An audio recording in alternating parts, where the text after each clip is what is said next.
Andy Williams, and it's the most wonderful time of the year, and they don't make them like that anymore, do they? And that's precisely my point today. Merry Christmas, everyone, said Shakin' Stevens. Wish it could be Christmas every day, thought Wizard.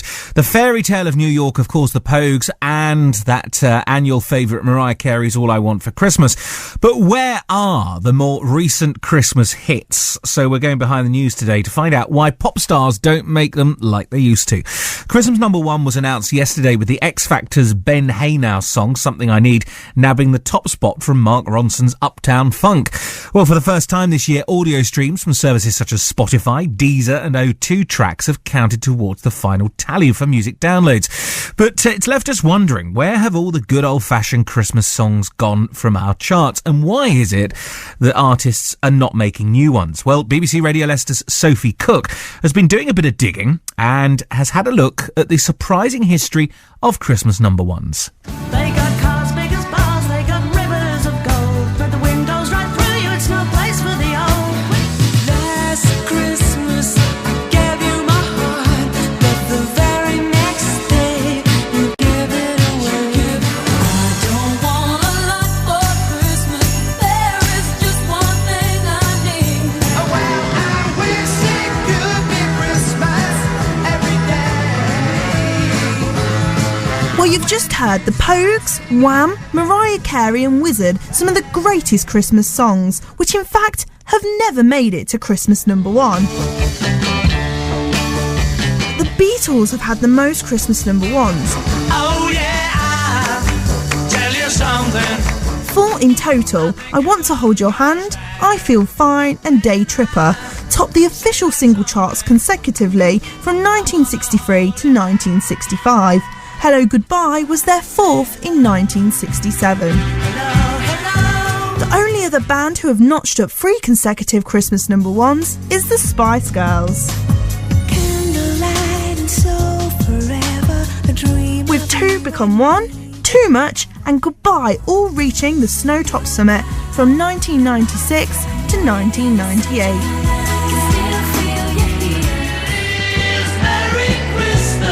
Only 6 Christmas #1s have had the word Christmas in the title, not including Slade's Merry Christmas Everybody from 1973, which was in fact spelt with an X. The only song to have made it to Christmas #1 twice by the same artist is Bohemian Rhapsody by Queen. Is this just fantasy? It first topped the Christmas charts in 1975 and pulled it off again 16 years later following the death of frontman Freddie Mercury. Do They Know It's Christmas has been Christmas #1 3 times for Band Aid, in 1984, 1989 and finally in 2004.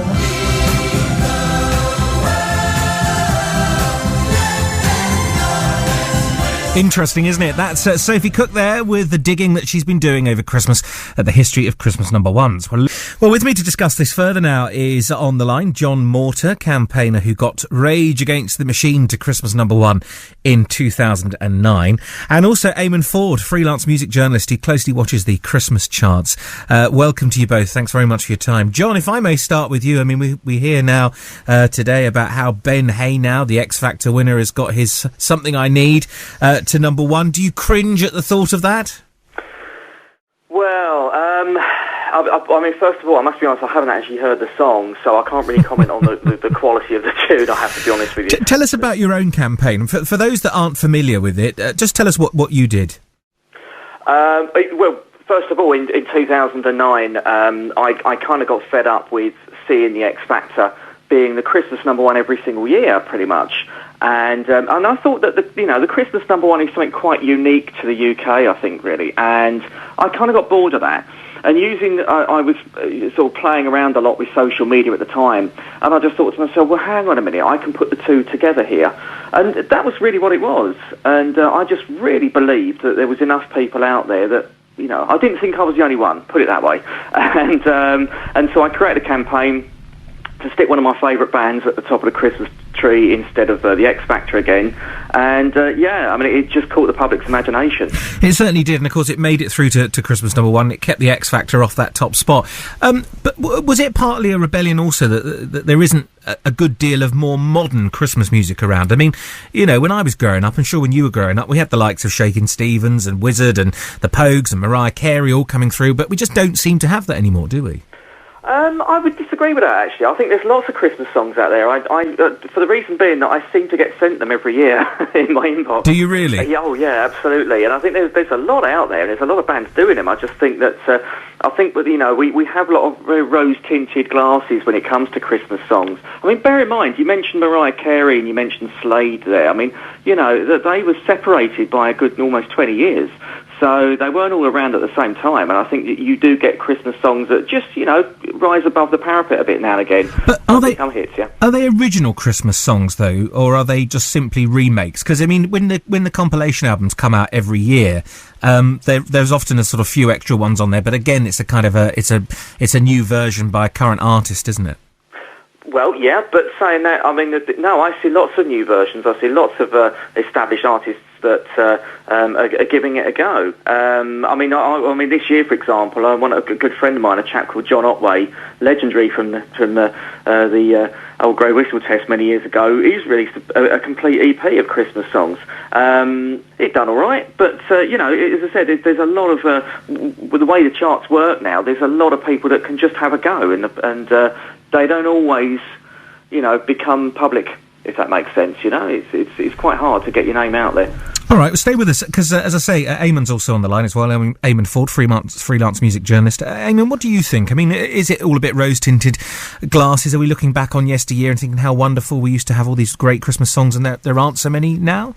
Oh, I think the idea of a Christmas song, or certainly a successful one, is the exception rather than the rule. It's a really hard thing to pull off convincingly, which is why there are kind of so few evergreen ones that last the distance. Because when you see people that attempt to do a Christmas song, sometimes it comes across really clunkily. I don't know if you remember The Darkness at the height of their brief period of fame. They did a Christmas single, and it just seems so kind of contrived and awful that I don't think it really gets played on radio ever since. So I think that idea of kind of going in consciously to try and create a Christmas song almost kind of blows up. It's like trying to sit down and write a hit. All the great hits were almost kind of written by accident. So, and I think also the kind of the great Christmas songs are those ones that don't have that kind of forced sense of contrivance about them. Do you think that enough artists, I mean, let me ask you about that. Does it matter if it's not a Christmas song? Does it matter that it's just a song that happens to be out at Christmas time? Does it matter if it doesn't have the bells in the background and the video with snow in it, etc.? Well, yeah, you can do that. The kind of classic thing is whack on a couple of sleigh bells or something like that. But then if that's your kind of easy route to Christmas #1, then The Stooges' Now I Want to Be Your Dog would be a Christmas #1 because it's got sleigh bells going all the way through it. It's probably the least festive song I can think of. But yeah, I think those kind of audio motifs are kind of they're the kind of the easy route. But if you look back at the history of Christmas #1s, which you had that bit right at the top of the segment, not that many are Christmassy. It's just kind of songs that have kind of that happen to be released around Christmas. Yes. And I think there is an idea that if you want to become a Christmas artist, that kind of paints you into a corner a little bit where you just become known for that Christmas song. Obviously, it can pay dividends if it's kind of repaid every year, but it can also kind of ruin your career where you're the field Christmas singer. Yeah, it's almost a bit like being a Eurovision singer, I suppose, isn't it? You just get slightly tagged with it. Yeah, it's more curse than blessing, really. It's like you kind of get that single away one year, but then that you become frozen, excuse the pun, in the public imagination around Christmas in the winter. John, you were obviously able to keep the X Factor off the top spot back in 2009, but of course he's made a return now. I mean, have you ever thought about coming back with another campaign, or do you think eventually the public will just sort of fall out of love with it? Because I mean, they still seem to be buying this kind of music, don't they? Well, yeah, I mean, it's. I think it always will, and that's the thing. I think there's always going to be people out there that are going to feel rebellious and think, oh, you know, come on, we're not every single year. I mean, for example, a few years ago, the X Factor released their single a week early than Christmas, which did give some of the others a bit of a chance. But yeah, I mean, again, so we've had 2 X Factor Christmas #1s in a row here, and yeah, I mean, next year will be an interesting one because I think that, and this year was no different. There was a lot of anti-X Factor campaigns going on this year. You know, there was Iron Maiden was a well-known one. There was one called the Wheelstone Raider. I've heard about the Wheelstone Raider. Yeah, so I think there's always going to be that whilst the X Factor's around because you know, at the end of the day, it's a bit like a pantomime. You know, they're the bad, they're the ones you want to boo and get off stage, and you want the rebels to come through and win. And you know, we were lucky to do that once, but will lightning strike twice? Who knows? More from you both in just a moment or two. But first of all, it's 20 minutes past 10. You're listening to BBC Radio Leicester. Jonathan Lampon with you this morning, and we're behind the news of Christmas #1s, and we're asking why they don't make them like they used to. You can also let us know what your favourite Christmas #1s are, or certainly your favourite Christmas songs, by texting me on 81333. That's 81333. And start your text message with the word Leicester. You can also tweet me as well at jlampon on Twitter. My guests this morning are John Morter, a campaigner who got Rage Against the Machine to Christmas #1, an anti-X Factor protest. That was back in 2009. And Damon Ford, freelance music journalist who closely watches the Christmas charts. Of course, John, one of the songs that did come back this year, I don't know whether he thought it should have done, Band-Aid, which was re-released with the sort of the latest crop of artists all on there.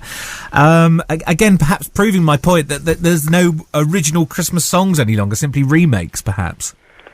Again, I don't quite agree with the point about that it's just remakes, but yes, I mean with Band-Aid, I don't know. I just think it didn't really capture the imagination this year as it has done in previous years. I know there was looking online when it was announced that there was quite a bit of cynicism around the project. Was it really needed? So yeah, and obviously it's the first Band-Aid that hasn't made Christmas #1. I think it made number 17 or something yesterday. When you say about the new music that's out there, the new Christmas music that's out there, I mean, what examples do you have of that? Well, as I mentioned earlier, for example, there was one that got sent to me by a chap called John Otway, who some of your listeners might know, that famously, let's just say, hurt a part of his body on live TV in 1977. Anyway, he released a single, an EP, a Christmas EP, all new songs. This year, there's a lot of other artists that are just not as well known that have always just given it a try. Every year, I tend to get sent them, and there's a lot of original ones trying out there. But just perhaps not so much in the mainstream. No, exactly, and I think that, as I said, with social media being as it is, it's great in one respect that anyone can have a go and anyone can sort of release a single and give it a try. But there's a lot out there doing it. Are you not tempted to release your own Christmas single? Well, for a start, I'm not very musical. I can't sing or play guitar. It's all right. I think I'd scare people away, to be honest with you. Let's face it, there were a few that slipped into the X Factor who couldn't sing or play guitar, so, you'd have been in good company. Eamon, let me just come to you as well. I mean, what do you think the future is? More and more downloads. Perhaps we don't need any. I mean, I played Andy Williams there to start the programme off with, and it's a wonderful time of year. And, I just sat back and all of us here in the studio all just went, wow, love this song. Yeah, well, I think kind of the nature of the charts has changed a lot. Kind of 10 years ago with the introduction of downloads into the charts, and now with streaming, it used to be that to get a single, they had to physically manufacture a single, and there was a lot of pre-marketing involved with that. So you can kind of control that a little bit, but other things have kind of come in. Obviously, the X Factor is a massive kind of 4-month marketing window for the Christmas #1. But then, as with John's case, the example of social media kind of can impact if kind of the public gets behind something. So the dynamics of getting a single into the chart have changed. So kind of everything's up for grabs. But I think this tyranny of the X Factor, I think that's just a symptom of the times, and I think in 5 years' time we'll probably be looking back at it as a weird kind of historical curio. I think if you look at the viewing figures from the programme, they've kind of been steadily declining, so I just think maybe 5-10 years' time it's people will just kind of go, goodness me, that it was amazing that programme had such an iron grip on the charts. I just think it's kind of going to slowly dissolve into irrelevance. Well, good to talk to you both this morning. Thank you both indeed very much for your time. Eamon Ford, their freelance music journalist who watches the Christmas charts, and also John Morter, campaigner who got Rage Against the Machine to Christmas #1 in 2009. This is an interesting text.